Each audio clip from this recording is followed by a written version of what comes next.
The Apostle John, who wrote Revelation, was a Hebrew. He spoke Hebrew, and he thought in Hebrew terms. If we're going to understand anything in Revelation, we need to get inside of John's Hebrew head. Today, we're talking about the mark of the beast, meaning in Hebrew, and we're starting right now.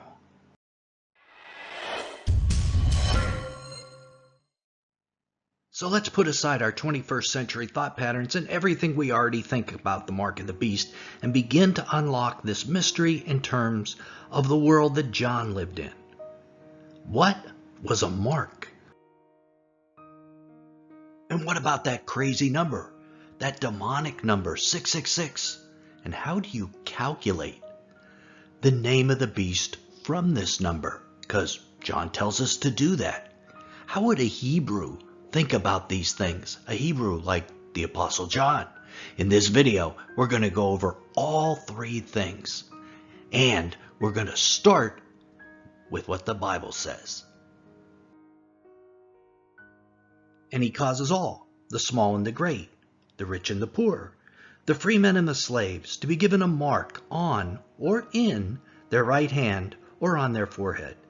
This passage is in Greek, of course, like the rest of the New Testament, not Hebrew, but the Greek words used would be translations of original Hebrew thoughts to John, who was hearing them in his head in Hebrew. In this previous video, we discussed how the mark of the beast was a counterfeit of the Hebrew idea of the Shema, the great confessional of the Jewish people in Deuteronomy 6, which Jesus quoted as the greatest commandment. Teacher, which is the greatest commandment of the law? And he said to him, You shall love the Lord your God with all your heart, with all your soul, and with all your mind. This is the great and foremost commandment. Matthew 22:36. So the Shema is the greatest commandment. In Deuteronomy 6, a few verses after this section of the Shema quoted by Jesus, God tells us to bind his word as a sign upon our foreheads and hands. So the mark of the beast is Satan's counterfeit of this ancient pledge of allegiance to God, placed just like God's sign on the forehead and the hand. Now Hebrews would have instinctively known this mark of the beast was a counterfeit of the Shema they knew so well. Now God didn't expect or desire a physical mark. In the Shema, God's desire was that his word would be imprinted on our minds and what we saw, symbolized by our foreheads, and also expressed on what we did, symbolized by the hands. God expected this to be an invisible, spiritual sign. But Revelation calls it a mark, not a sign like the Shema, and it's a pretty big difference in the original languages. Let's look at the Greek word for mark. It's karagma, and it was most commonly used for wax seals on documents or imprints on coins. When we think about Jesus' teaching about rendering to Caesar what is Caesar's, a karagma on a coin was used. This places it in an entirely different perspective, doesn't it? Karagma was also the word used for the imperial seal of the Roman Empire during the 1st and 2nd centuries. Now, what's interesting is this Greek word is only found in the New Testament. It doesn't occur in the Septuagint Greek translation of the Old Testament at all. This is incredibly significant in my opinion. The writers of the New Testament who thought in Hebrew and used the Greek Septuagint Old Testament to find equivalent words to use when they wrote out their ideas would have noticed this was a word not found in the Old Testament. So when trying to find out what a New Testament writer meant by a certain term, one good way is to search where that Greek term is found in the Septuagint Old Testament to find the equivalent Hebrew term. A well-known example of one of these equivalent words is the Greek word ekklesia, where the Bible translates church, and the Hebrew word kahal in the Old Testament meant assembly. But in this case, karagma isn't found in the Old Testament. There is no Hebrew equivalent word. That means the term karagma was a brand new idea to John, one without a Hebrew equivalent. This is crucial. The angel gave John this Greek word very intentionally, probably to convey the connotation of the imperial seal, to stress the empire part of the beast. And a Hebrew like John would view this mark solely in the way the Greek word was used. We need to pause, and we need to let that sink in.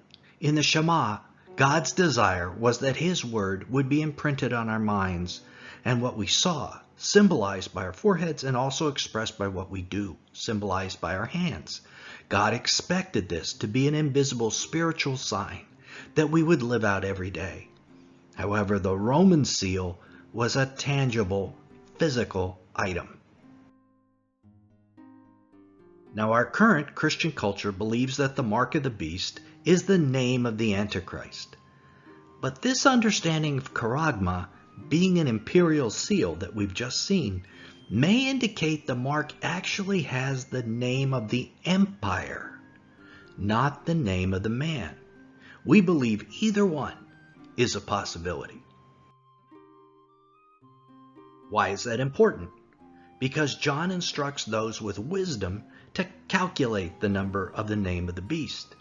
Exactly what that means we'll get to in a moment, but if we are someday going to try to calculate the name of the beast, it's important to know it could either be the name of a man, who is the beast, or the empire that is the beast.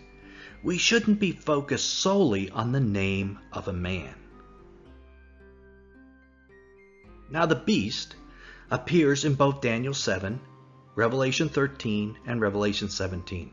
And we know that the beast of Daniel 7 and Revelation is both a kingdom and the king of that kingdom, who is the Antichrist. It's both. Sometimes it means man, and sometimes it means kingdom. If the mark is the imperial seal of that coming kingdom, just like official documents were sealed with a wax seal marking them as official documents of Rome, the mark of the beast will likely mark the people receiving it as the official property of the Antichrist and his beast empire. Back in the 1st century, the seal of the empire on a document provided the holder with authority and protection. And this is exactly how John uses the idea in Revelation. Those with the mark are protected. They are allowed to buy and sell because they have this mark. He provides that no one will be able to buy or sell except the one who has the mark, either the name of the beast or the number of his name. Here's wisdom. Let him who has understanding calculate the number of the beast, for the number is that of man, and his number is 666. But before we go into deeper detail about the name of the beast, let's first examine the idea of the cryptic number 666. This is a very complex and poorly understood portion of Scripture. Why did John place a number in the passage in the first place? Why did he give us this riddle instead of clearly identifying what he meant? We'll answer that in a moment as well. The process of working from a number to a name was an ancient process the Hebrews called Gematria and the Greeks called isophony. And before you begin to think this is some form of numerology, consider how ancient cultures recorded their numbers. Many, if not most, ancient languages didn't have symbols for numbers like we do today, but instead utilized the letters of their alphabet for the numerical systems. Most of us are familiar with Roman numerals, where letters equaled numbers. Capital I was 1, capital V was 5, capital X was 10, capital C was 100, etc. Most ancient languages utilized similar numeric systems, and within the society, the letter and number equivalents were known by everybody. The 1st century Hebrews were very familiar with this. In Luke chapter 3, verse 23, we read, "When he began his ministry, Jesus himself was about 30 years of age." In some of the early manuscripts, the word for the number 30 was written out completely. And in others, only one letter, the symbol of the number, lambda, was used, lambda being the symbol for the number 30. Because each letter had a number equivalent, these letter number equivalents could act like a form of a code. If someone took the number equivalents of all the letters in their name and added them up, the sum would equal a certain number. And this is exactly what John tells those with understanding to do in Revelation 13:18, to calculate or add up the number. Let's do a hypothetical example using my name, Nelson, in English. N is the 14th letter of the English alphabet. E is the 5th, L is the 12th, etc. Adding up all the letters equals 79, so I would be the man with 79 as the number of my name. In the first century, this type of code was used sometimes in enigmatic statements to conceal the identity of the person under consideration.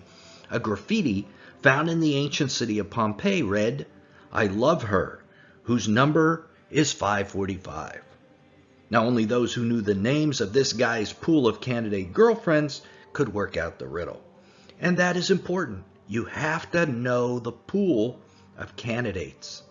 In terms of Pompeii, we can estimate that maybe there were 50 girls who the number of their name was 545. However, the man who wrote the graffiti probably only knew one. In the same way, there are thousands of names that add up to 666. Believe it or not, the numbers on a roulette wheel add up to 666. But the riddle in the Bible only works if we are comparing a limited number of candidates. For instance, one of the most active members of our community is named Britt. The number of his first name is 69. Let's say we were comparing his answer to a question to my answer, and we said the man whose number is 69 is correct. You would know that he was correct and I was mistaken.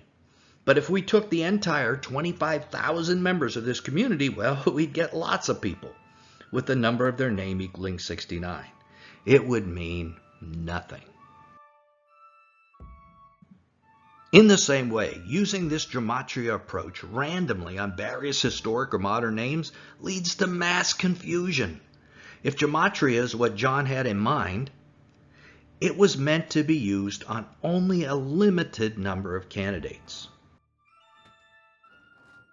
For instance, a very well-known Gematria solution to the number 666 from history is Nero Caesar, whose name in Hebrew has the number 666.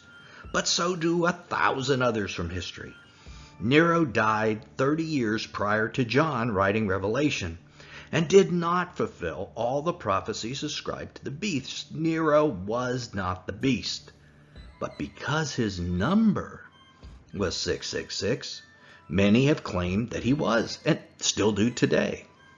That is one of the dangers of using Gematria alone. Okay, now that we've discussed the problem of the number 666, let's begin to discuss what names we should be looking at. Should we be looking at names of an empire or names of a single individual man? Now there is one main reason this number has been applied to the man and not the empire historically, and that is this verse. Here is wisdom. Let him who has understanding calculate the number of the beast, for the number is that of a man, and his number is 666. Plain as day. This verse says the number is that of a man. However, what if you learned there isn't an indirect article? There isn't an a in Greek. Do you realize it would mean that this verse could say a man, or it could say man, or mankind? Well, that changes everything, doesn't it? And there are a number of English translations that do translate this verse, Revelation 13:18, without the a. This would mean that it was the number of mankind, not an individual. It could mean the number as secular people would calculate it. In other words, that it's a number that isn't a biblical calculation. And This is exactly what everyone who complains about using Gematria for figuring out the name of the beast complains about. That it's not biblical. And the way I read this passage in Revelation, that is exactly what John is saying. It's man's number. It's not God's number. Use the method of secular men. Use a non-biblical method. Additionally, we need to look at the references to the beast in Revelation 13, to the context, to see what John was referring to, a man or an empire. Then I saw a beast coming up out of the sea, having 10 horns and 7 heads, and on his horns were 10 diadems, and on his heads were blasphemous names. And the beast which I saw was like a leopard, and his feet were like those of a bear, and his mouth the mouth of a lion. This definitely refers to the empire, not to the man. The lion, bear, and leopard were empires, probably Babylon, Persia, and Greece. So, if the beast is a composite of empires, it's talking about the beast being an empire as well. And the dragon gave him his power and his throne and his great authority. I saw one of his heads, as if it had been slain, and his fatal wound was healed. And the whole earth was amazed and followed after the beast. Again, this is referring to an empire. The Ottoman Empire was the head that was wounded and appeared dead, and that likely will return very soon. Could it also refer to a man? Well, a man doesn't have 7 heads, but a group of empires could. So maybe it's a man. And there was given to him a mouth, speaking arrogant words and blasphemies. And authority to act for 42 months was given to him. And he opened his mouth in blasphemies against God, to blaspheme his name and his tabernacle, that is, those who dwell in heaven. And here we have a passage that most likely is more about the man. A man speaks, not an empire. So as you can see, we can't decide solely on context. The name of the beast that is part of the mark of the beast could be the name of an empire, or it could be a man's name. Either is possible. So anyone thinking of using Gematria to find the name of the beast has to examine all the candidate names and see how they match. So if you're inclined, let me tell you what my thoughts are on how to undertake calculating the number of the beast. The first idea is how not to do it. Have you heard how Monster Energy Drinks has 666 on its cans? It doesn't. The scratch marks on those cans does look like 3 Vavs, the 6th letter of the Hebrew alphabet. 6th letter equals 6. So it's 666, many say. Well, based on our discussion today, you probably realize it's actually 18. And not 660 and 6. If each Vav equals 6, you add them up. 3 6s add up to 18. You would need letters that are equivalent to much higher numbers to be the mark. This is not a mark of the beast sign.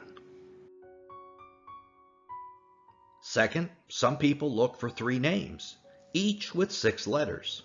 Again, that's not it either. But the method by which this should be done is not easy at all. First, look at all the questions we have to answer. Should we do the name of the empire or the name of the man? As we explained before, our opinion is do both. Should one use Greek or should one use Hebrew? Again, I think try both languages. But what language would John have used? Well, probably Hebrew, so try that one first. How many names should be used? First and last name? First, last, and middle? First, last, and a title? Or just first and a title, as in Nero Caesar? Again, looking at all the options is probably best. So if you plan to try this, you can see it is not an easy exercise. And frankly, it's probably way too early to try and attempt this.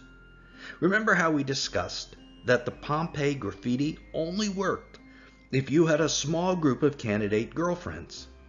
The same is true right now with candidate beasts. If you do 20 or 30 world leaders right now, you might get a hit. But that is absolutely the wrong approach. If you try enough names, you will definitely get a hit. What you need to do is test the names of one person or two persons that are very strong potential candidates. Don't do the shotgun method, testing dozens. Remember that Nero Caesar had a name that equaled 666, even though he was dead when John wrote Revelation. And this created a mistaken identity of the beast that persists even to this day. In today's society, many others have names that equal 666 as well. So we need to be cautious. It appears this method was designed to be used once the beast empire has reformed on the earth, after the fatal wound is healed. So once the Ottoman Empire reforms, I would definitely test its new name. That's where I'd start, and yes, I absolutely plan to do it once we see that happen. Now, the only true and absolutely certain way of identifying the Antichrist is when he sits in the temple of God and declares himself to be God. This is known as the abomination of desolation. It is the most important end-time sign in the Bible. Jesus told us that we were to understand this sign as described by Daniel the prophet. Now, if you want to learn what Daniel had to say about this sign, and what Jesus wants us to understand, well, click right here to keep watching and discover what Jesus wants you to understand about that event. Till then, this is Nelson, and I'll see you there.